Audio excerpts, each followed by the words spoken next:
എൻ്റെ അന്തരാത്മാവിലേക്ക് ഒഴുകിയിറങ്ങിയ ദൈവകരുണ. വാർസോയിൽ എന്നെ കാത്തിരിക്കുന്ന സഹനങ്ങൾക്കായി ഒരുങ്ങാൻ 2 പ്രാവശ്യം എന്നെ ഉദ്ബോധിപ്പിച്ചു. ആദ്യ മുന്നറിയിപ്പ് ഞാൻ കേട്ട ഒരു ആന്തരിക ശബ്ദത്തിലൂടെയായിരുന്നു. രണ്ടാമത്തേത് വിശുദ്ധ കുർബാനയുടെ സമയത്തായിരുന്നു. കൂദാശാവചനം ഉച്ചരിക്കുന്നതിന് മുമ്പായി ഞാൻ ക്രൂശിതനായ ഈശോനാഥനെ കണ്ടു. അവിടുന്ന് എന്നോട് പറഞ്ഞു, സഹനങ്ങൾക്കായി നിന്നെ തന്നെ ഒരുക്കുക. ഈ മുന്നറിയിപ്പിൻ്റെ കൃപയ്ക്കായി ഞാൻ കർത്താവിനോട് നന്ദി പ്രകാശിപ്പിച്ചുകൊണ്ട് അവിടുത്തോട് പറഞ്ഞു, എൻ്റെ രക്ഷക, അങ്ങയേക്കാൾ കൂടുതലായി ഞാൻ തീർച്ചയായും സഹിക്കേണ്ടി വരില്ല. എന്നിരുന്നാലും ഇത് ഹൃദയത്തിൽ സംഗ്രഹിച്ച് പ്രാർത്ഥനയിലൂടെയും ചെറിയ സഹനങ്ങളിലൂടെയും എന്നെ ശക്തിപ്പെടുത്തിക്കൊണ്ടിരുന്നു. ചെറിയ സഹനങ്ങൾ സഹിക്കുമ്പോൾ വലിയ സഹനങ്ങൾ ഏറ്റെടുക്കാൻ എളുപ്പമാകുമെന്ന് ഞാൻ കരുതി. ഒക്ടോബർ 19, 1935. 8 ദിവസത്തെ ധ്യാനത്തിനായി വിൽനൂസിൽ നിന്ന് ക്രാക്കോവിലേക്കുള്ള യാത്ര. വെള്ളിയാഴ്ച രാത്രി ജപമാലയുടെ സമയത്ത് പിറ്റേ ദിവസത്തെ യാത്രയെക്കുറിച്ചും ഫാദർ ആൻഡ്രാഷിന് ഞാൻ സമർപ്പിക്കേണ്ട കാര്യത്തിൻ്റെ ഗൗരവത്തെക്കുറിച്ചും ചിന്തിച്ചപ്പോൾ എൻ്റെ നിസ്സഹായതയെയും ദുരിതത്തെയും ദൈവിക പദ്ധതിയുടെ മഹത്വത്തെയും കണ്ട് ഞാൻ ഭയപ്പെട്ടു. ഈ സഹനത്തെ തളർന്ന് എന്നെ ദൈവ തിരുമനസ്സിന് സമർപ്പിച്ചു. ആ സമയം ശോഭയേറിയ വസ്ത്രം ധരിച്ച് ഈശോ എൻ്റെ അരികിൽ വന്നു പറഞ്ഞു, എൻ്റെ തിരുമനസ് നിറവേറ്റാൻ നീ എന്തിനു ഭയപ്പെടുന്നു? ഇത്രയും നാൾ ചെയ്തതുപോലെ ഞാൻ നിന്നെ സഹായിക്കുകയില്ലേ? ഭൂമിയിൽ എന്നെ പ്രതിനിധീകരിക്കുന്നവരോട് എൻ്റെ ഓരോ ആവശ്യവും ആവർത്തിച്ച് പറയുക. എന്നാൽ അവർ നിന്നോട് ചെയ്യാൻ പറയുന്നവ മാത്രം ചെയ്യുക. അത് കേട്ടപ്പോൾ ഒരു പ്രത്യേക ശക്തി എനിക്ക് കൈവന്നു. പിറ്റേ ദിവസം രാവിലെ ഞാൻ എൻ്റെ കാവൽ മാലാഖയെ കണ്ടു. അദ്ദേഹം വാർസോയിലേക്കുള്ള എൻ്റെ യാത്രയിൽ മുഴുവൻ സമയവും എന്നെ അനുഗമിച്ചു. ഞങ്ങൾ മഠത്തിൻ്റെ വാതിൽ കടന്നപ്പോൾ അദ്ദേഹം അപ്രത്യക്ഷനായി. സുപ്പീരിയേഴ്സിൻ്റെ എന്നെ കാണാൻ ആ ചെറിയ ചാപ്പൽ കടന്നു പോകുമ്പോൾ ദൈവ സാന്നിധ്യം എന്നെ ആവരണം ചെയ്തു. കർത്താവ് അവിടുത്തെ സ്നേഹാഗ്നിയാൽ എന്നെ നിറച്ചു. അത്തരം സന്ദർഭങ്ങളിൽ ദൈവമഹത്വത്തിൻ്റെ ശ്രേഷ്ഠതയെക്കുറിച്ച് എനിക്ക് കൂടുതൽ വ്യക്തമായ അറിവ് ലഭിച്ചിരുന്നു. വാർസോയിൽ നിന്ന് ക്രാക്കോവിലേക്കുള്ള തീവണ്ടിയിലെ സീറ്റിലിരുന്നപ്പോൾ എൻ്റെ അരികിൽ കാവൽ മാലാഖയെ ഞാൻ വീണ്ടും കണ്ടു. അദ്ദേഹം പ്രാർത്ഥനയിൽ മുഴുകി ദൈവത്തെ ധ്യാനിച്ചു കൊണ്ടിരുന്നു. ഞാനും എൻ്റെ ചിന്തയിൽ അദ്ദേഹത്തെ അനുകരിച്ചു. ഞങ്ങൾ മഠത്തിൻ്റെ പ്രവേശന കവാടത്തിലെത്തിയപ്പോൾ അദ്ദേഹം അപ്രത്യക്ഷനായി. ഞാൻ ചാപ്പലിൽ പ്രവേശിച്ചപ്പോൾ ദൈവമഹത്വം ഒരിക്കൽ കൂടി എന്നെ നിറഞ്ഞു കവിഞ്ഞു. ദൈവത്തിൽ ആഴ്ന്നു പോയ പോലെയും അവിടുന്ന് പൂർണ്ണമായും നിമഗ്നയായതുപോലെയും ദൈവം എന്നിൽ ചൂഴ്ന്നിറങ്ങിയതുപോലെയും സ്വർഗസ്ഥനായ പിതാവിന് നമ്മോടുള്ള സ്നേഹത്തെക്കുറിച്ച് അവബോധം ലഭിച്ചതുപോലെയും എനിക്ക് അനുഭവപ്പെട്ടു. ഓ ദൈവത്തെയും ദൈവീക ജീവനെയും കുറിച്ചുള്ള അറിവിൽ എൻ്റെ ഹൃദയം എത്രമാത്രം ആനന്ദം അനുഭവിക്കുന്നു. എല്ലാ ജനങ്ങളുമായി ഈ സന്തോഷം പങ്കിടണമെന്നതാണ് എൻ്റെ ആഗ്രഹം. എൻ്റെ ഹൃദയത്തിൽ മാത്രം ഈ സന്തോഷം അടക്കി സൂക്ഷിക്കാൻ എനിക്കാവില്ല. കാരണം അവിടുത്തെ സ്നേഹാഗ്നി എന്നെ എരിയിക്കുന്നു. എൻ്റെ നെഞ്ചും കുടലും ചിന്നിച്ചിതറുമെന്ന് എനിക്ക് തോന്നുന്നു. ലോകം മുഴുവനും പോയി എല്ലാ ആത്മാക്കളോടും ദൈവത്തിൻ്റെ വലിയ കരുണയെപ്പറ്റി പറയണമെന്ന് ഞാൻ ആഗ്രഹിക്കുന്നു. വൈദികരെ, ഇതിന് എന്നെ സഹായിക്കുക.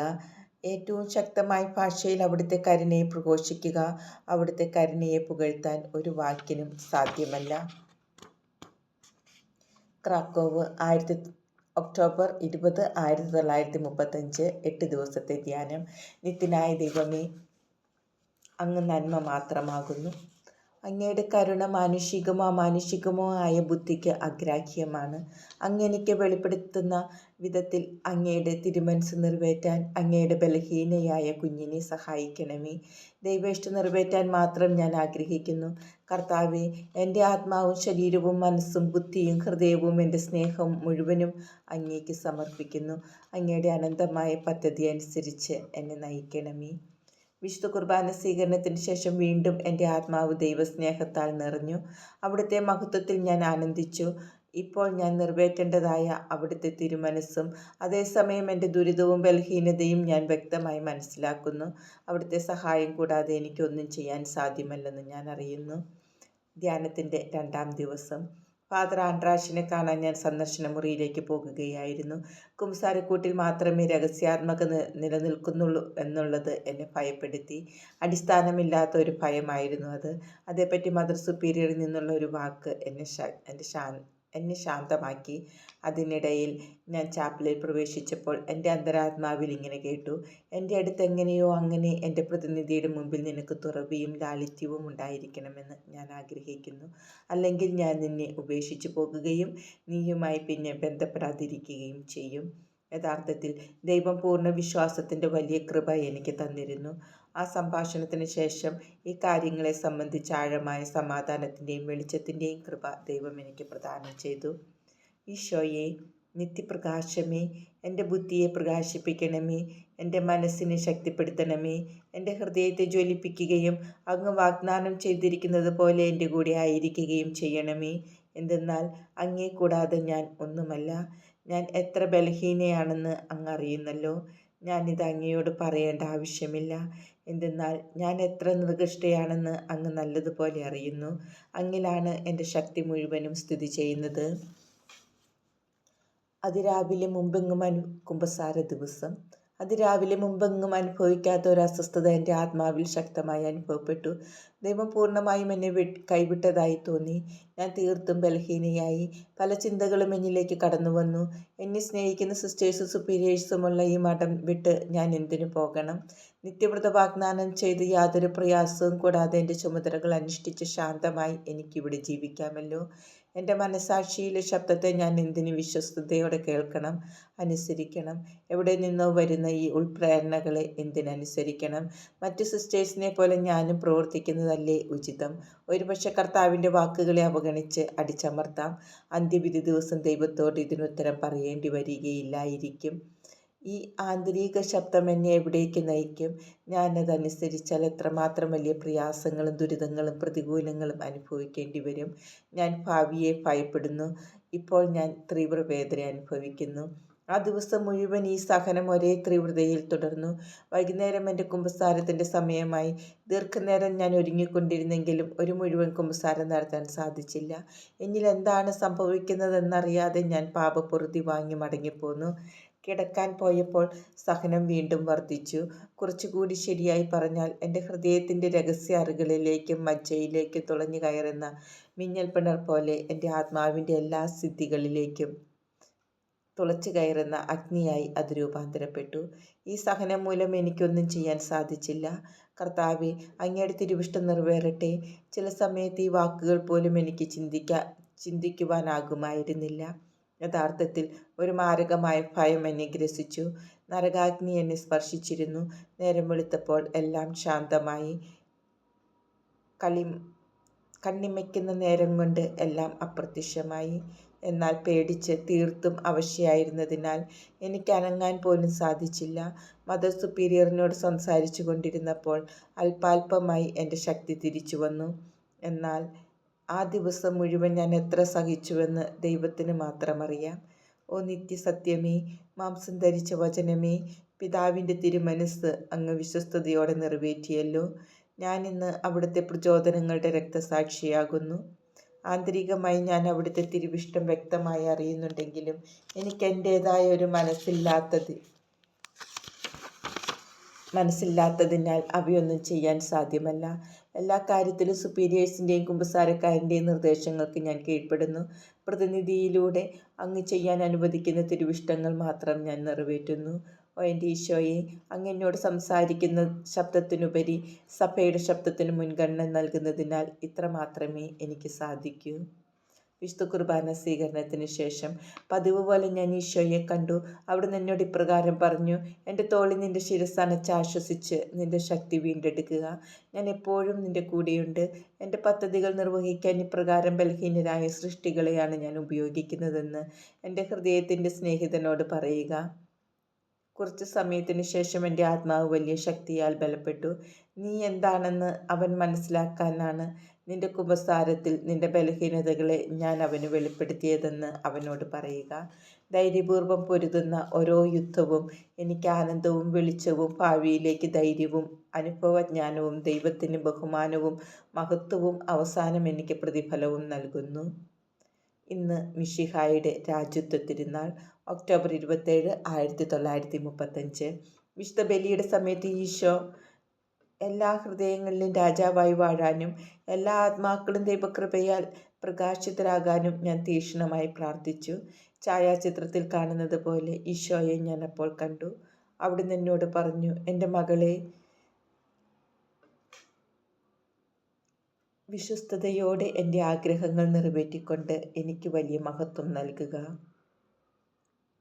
ഓ ഈശോയെ, എൻ്റെ മണവാള, അങ്ങ് എത്ര സുന്ദരനാണ്. ദാഹാർത്തയായ ഒരാത്മാവിന് ജീവനേകുന്ന തുഷാരം ഉൾക്കൊള്ളുന്ന ജീവനുള്ള പുഷ്പമേ, എൻ്റെ ആത്മാവ് അങ്ങിൽ അലിഞ്ഞു പോയിരിക്കുന്നു. എൻ്റെ ആശകളുടെയും പ്രയത്നങ്ങളുടെയും ലക്ഷ്യം അങ്ങ് മാത്രമാണ്. പിതാവിലേക്കും പരിശുദ്ധാത്മാവിലേക്കും അങ്ങിലേക്കും എന്നെ സാധിക്കുന്നത്ര ഐക്യപ്പെടുത്തണമേ. അങ്ങിൽ ജീവിക്കാനും മരിക്കാനും എന്നെ അനുവദിക്കുക. സ്നേഹത്തിന് മാത്രമേ അർത്ഥമുള്ളൂ. നമ്മുടെ ഏറ്റവും നിസ്സാര പ്രവൃത്തികളെ അനന്തതയിലേക്ക് അത് ഉയർത്തുന്നു.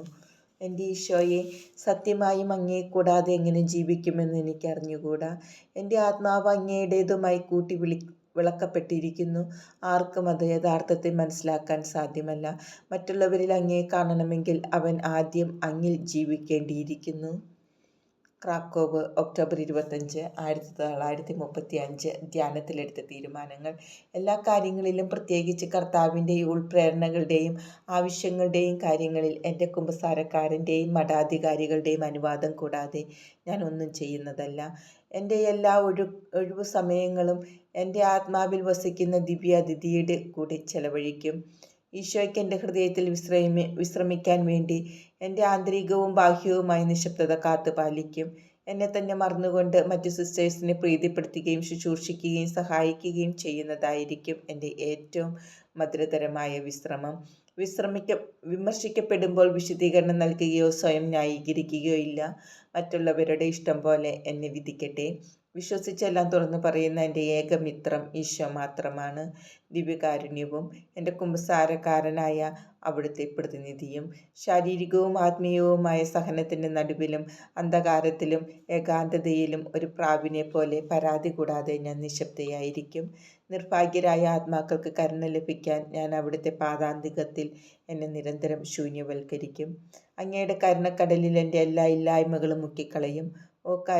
ഓ കരുണയുടെ പിതാവേ, അങ്ങിൽ ശരണപ്പെടാൻ ഭയപ്പെടുന്ന ആത്മാക്കളുടെ അവിശ്വാസത്തിന് പരിഹാരമായി ഒരു കൊച്ചു കുഞ്ഞിൻ്റെ വിശ്വാസത്തോടെ അങ്ങേ കരങ്ങളിലേക്ക് ഞാൻ എന്നെ സമർപ്പിക്കുന്നു. ഓ, എത്ര കുറച്ച് ആത്മാക്കളാണ് അങ്ങേ യഥാർത്ഥത്തിൽ അറിയുന്നത്. എല്ലാ ആത്മാക്കളും കരുണയുടെ തിരുനാളിനെക്കുറിച്ച് അറിഞ്ഞിരുന്നെങ്കിൽ എന്ന് ഞാൻ തീവ്രമായി ആശിക്കുന്നു.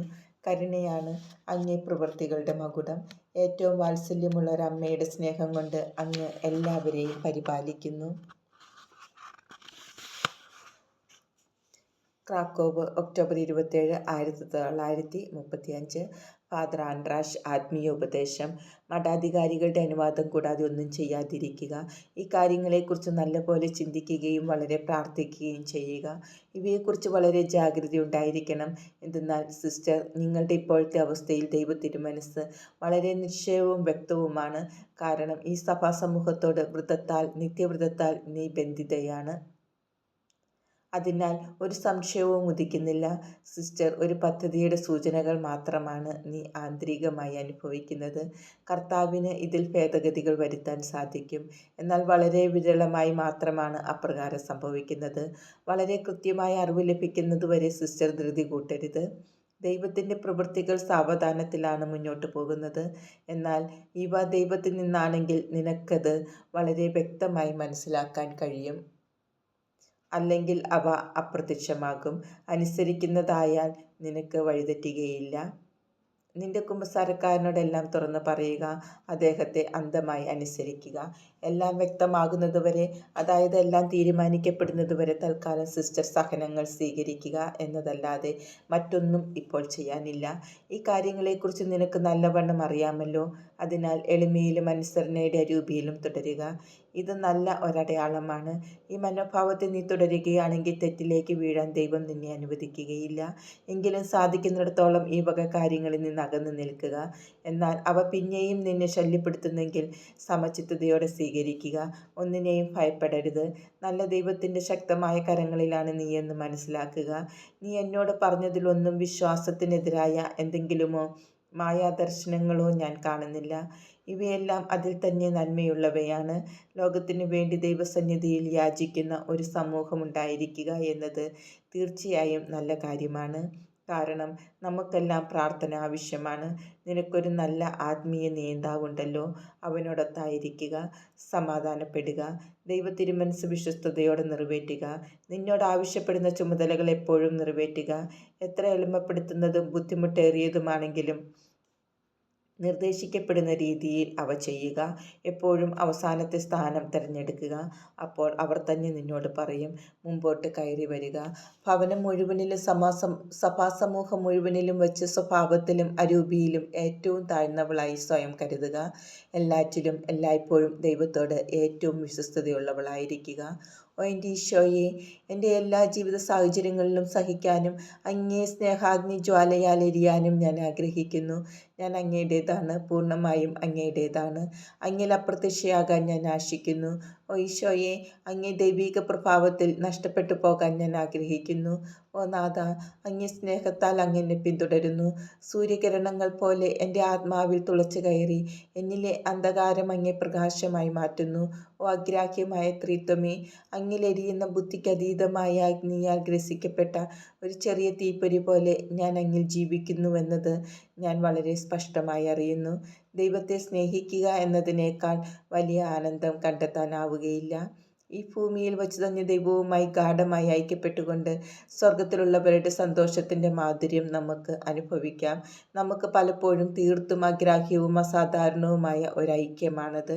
ആത്മാവിൻ്റെ നിഷ്കളങ്കമായ ഈ വലിയ കൃപ പ്രാപിക്കാൻ നമുക്ക് കഴിയും. എൻ്റെ ചുമതലകളെപ്പറ്റി വിരസതയും വൈമനസ്യവും എന്നെ ഗ്രസിക്കുമ്പോൾ ഞാൻ കർത്താവിൻ്റെ ഭവനത്തിലാണെന്നും അവിടെ ഒരു പ്രവൃത്തിയും ചെറുതല്ലെന്നും അവിടെ വിശുദ്ധിയോടെ ചെയ്യുന്ന ഒരു നിസ്സാര പ്രവൃത്തികളിലാണ് സഭയുടെ മഹത്വവും വളരെ ആത്മാക്കളുടെ പുരോഗതിയും ആശ്രയിച്ചിരിക്കുന്നതെന്നും ഞാൻ എന്നെ ഓർമ്മപ്പെടുത്തും. അതിനാൽ സന്യാസ സമൂഹത്തിൽ ഒരു പ്രവൃത്തിയും ചെറുതല്ല. ഞാൻ അനുഭവിക്കുന്ന പ്രതികൂലങ്ങളിൽ യുദ്ധം ചെയ്യേണ്ട സമയം ഇനിയും അവസാനിച്ചിട്ടില്ലെന്ന് ഞാൻ എന്നെ തന്നെ ഓർമ്മപ്പെടുത്തും. ക്ഷമയാൽ ഞാൻ എന്നെ ആയുധീകരിക്കുന്നു. അങ്ങനെ എൻ്റെ എതിരാളിയെ ഞാൻ തോൽപ്പിക്കും. ജിജ്ഞാസാപൂർവം ഞാൻ ഒരിക്കലും പരിപൂർണത അന്വേഷിക്കുകയില്ല. എന്നാൽ ഈശോയുടെ അരൂപിയിൽ ഞാൻ സമഗ്രമായ അന്വേഷണം നടത്തുകയും സുവിശേഷത്തിൽ ഉൾക്കൊണ്ടിരിക്കുന്ന അവിടുത്തെ പ്രവൃത്തികൾ നോക്കിക്കാണുകയും ചെയ്യും. ഞാൻ 1000 വർഷം ജീവിച്ചിരുന്നാലും അതിൽ ഉൾക്കൊണ്ടിരിക്കുന്നവ എന്നെ ക്ഷീണിപ്പിക്കുകയില്ല. എൻ്റെ നിയോഗങ്ങൾ അവഗണിക്കപ്പെടുമ്പോഴും തിരസ്കരിക്കപ്പെടുമ്പോഴും ഞാൻ അധികം വിസ്മയിക്കുകയില്ല. കാരണം എൻ്റെ ഹൃദയം പരിശോധിക്കുന്നത് ദൈവം മാത്രമാണെന്ന് ഞാൻ അറിയുന്നു. സത്യം ഒരിക്കലും മരിക്കുകയില്ല. മുറിവേറ്റ ഹൃദയം യഥാകാലത്തിൽ സമാധാനം വീണ്ടെടുക്കും. പ്രതികൂലങ്ങളിലൂടെ എൻ്റെ ആത്മാവ് ശക്തി പ്രാപിക്കും. എൻ്റെ ഹൃദയം പറയുന്നത് ഞാൻ എപ്പോഴും ശ്രദ്ധിക്കുകയില്ല. എന്നാൽ ഞാൻ ദൈവത്തോട് പ്രകാശത്തിനായി അപേക്ഷിച്ചു കൊണ്ടിരിക്കും. എൻ്റെ സമനില വീണ്ടെടുത്തു എന്ന് മനസ്സിലാക്കുമ്പോൾ ഞാൻ കൂടുതൽ ചോദിക്കും. വ്രതനവീകരണത്തിൻ്റെ ദിവസം ദൈവസാന്നിധ്യം എൻ്റെ ആത്മാവിൽ നിറഞ്ഞൊഴുകി. ദിവ്യബലി സമയത്ത് ഞാൻ ഈശോയെ കണ്ടു. അവിടുന്ന് എന്നോട് പറഞ്ഞു, നീ എൻ്റെ വലിയ ആനന്ദമാണ്. നിന്റെ സ്നേഹവും എളിമയും സ്വർഗസിംഹാസനം വിട്ട് നിന്നോട് ഐക്യപ്പെടാൻ എന്നെ നിർബന്ധിക്കുന്നു.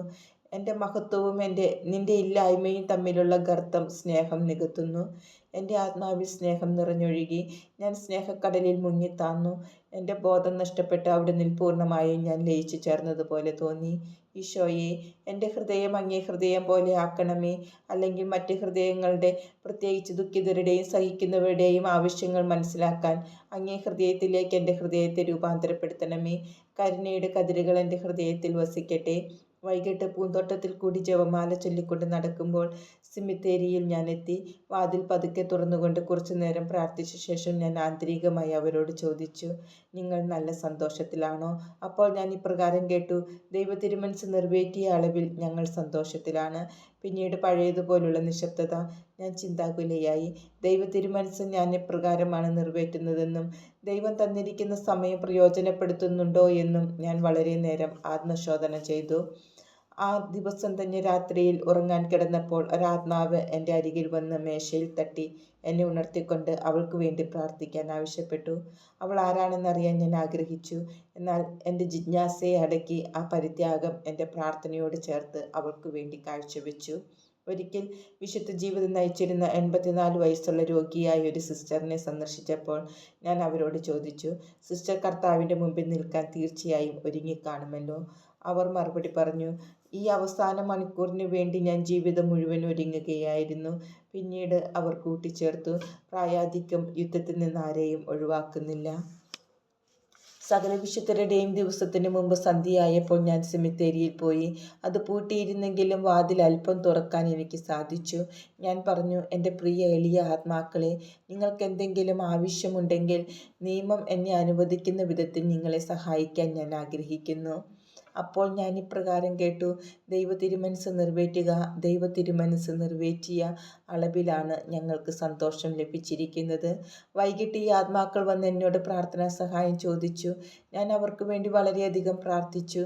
സായാഹ്നത്തിൽ സെമിത്തേരിയിൽ നിന്ന് പ്രദക്ഷിണം മടങ്ങി വരുമ്പോൾ ഒരു വലിയ കൂട്ടം ആത്മാക്കൾ ഞങ്ങളുടെ കൂടെ ചാപ്പലിലേക്ക് വന്ന് പ്രാർത്ഥിച്ചു. സുപ്പീരിയറിൻ്റെ അനുവാദം ലഭിച്ചതിനാൽ ഞാൻ വളരെയധികം പ്രാർത്ഥിച്ചു. രാത്രി സമയത്ത് ഞാൻ മുമ്പ് കണ്ടിട്ടുള്ള ഒരു ആത്മാവ് എന്നെ സന്ദർശിച്ചു. അതെന്നോട് പ്രാർത്ഥനാ സഹായം ചോദിച്ചില്ല. എങ്കിലും പകരം ഞാൻ മുമ്പ് വളരെ അഹങ്കാരിയും അഹംഭാവിയുമായിരുന്നെന്ന് പറഞ്ഞുകൊണ്ട് എന്നെ കുറ്റപ്പെടുത്തി. ഇപ്പോഴും പല ദുർഗുണങ്ങളുള്ള നീ മറ്റുള്ളവർക്ക് വേണ്ടി മാധ്യസ്ഥം പ്രാർത്ഥിക്കുകയാണ്. തീർച്ചയായും ഞാൻ മുമ്പ് അഹംഭാവിയും അഹങ്കാരിയുമായിരുന്നെന്നും അതെല്ലാം കുമ്പസാരിച്ചിട്ടുണ്ടെന്നും എൻ്റെ പാപങ്ങൾക്ക് വേണ്ടി പരിഹാരം ചെയ്തിട്ടുണ്ടെന്നും ഞാൻ പറഞ്ഞു. എൻ്റെ ദൈവത്തിൻ്റെ നന്മയിൽ ഞാൻ ആശ്രയിക്കുന്നുവെന്നും ചെറിയ കാര്യങ്ങളിൽ വല്ലപ്പോഴും വീണു പോകുന്നുണ്ടെങ്കിൽ അത് മനഃപൂർവ്വം ചെയ്യുന്നതല്ലെന്നും ഞാൻ മറുപടി കൊടുത്തു. എന്നാൽ വീണ്ടും ആ ആത്മാവ് ഇപ്രകാരം പറഞ്ഞുകൊണ്ട് എന്നെ കുറ്റപ്പെടുത്തി. എൻ്റെ നന്മയെ നീ എന്തുകൊണ്ടാണ് അംഗീകരിക്കാൻ മടിക്കുന്നത്? എന്തുകൊണ്ടാണ് നീ മാത്രം മറ്റുള്ളവർ ചെയ്യുന്നത് പോലെ എൻ്റെ വലിയ പ്രവൃത്തികളെ മഹത്വപ്പെടുത്താത്തത്? ആ ആത്മാവിൻ്റെ രൂപത്തിൽ പ്രത്യക്ഷപ്പെട്ടത് സാത്താൻ തന്നെയായിരുന്നെന്ന് മനസ്സിലാക്കിക്കൊണ്ട് ഞാൻ പറഞ്ഞു, എല്ലാ മഹത്വവും ദൈവത്തിനു മാത്രമുള്ളതാണ്. സാത്താനെ ദൂരെ പോകുക.